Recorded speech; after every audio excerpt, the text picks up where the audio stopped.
So what you can also do is you can straighten out images using Corel Draw. So to do that, I'm going to go around onto the file menu, and then I'm going to go around onto import right here.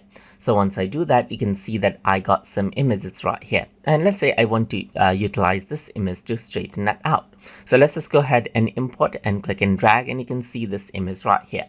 So in order to go ahead and straighten this, you simply need to go around under bitmaps while this image is selected, and then you can go around and choose straighten image. So once you do that, you get the straighten image option right here. You can go around and then rotate out the image, as you can see right here, by utilizing the slider right here, and then choose the straightening level that you want right here. So if you go to the level that you want right here, then you can press OK. Apart from that, you can also work around with the lens correction, as you can see right here, just like this.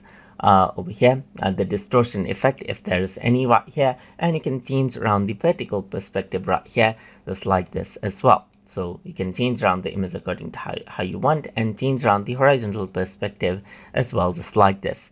Then you can crop and resample to the original size as well, just like this, or simply crop out the image to the new format. So I'm just going to keep it at crop image in new format, and I'm going to press OK. And you have a straightened and resampled image right here, just like this. It's not resampled, but I have straightened it, but you do have an option to resample it out by checking on this button right here and by pressing OK, and it'll be resampled as well.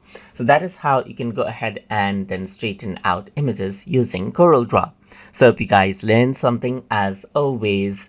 And as always, please like, comment, share, and subscribe.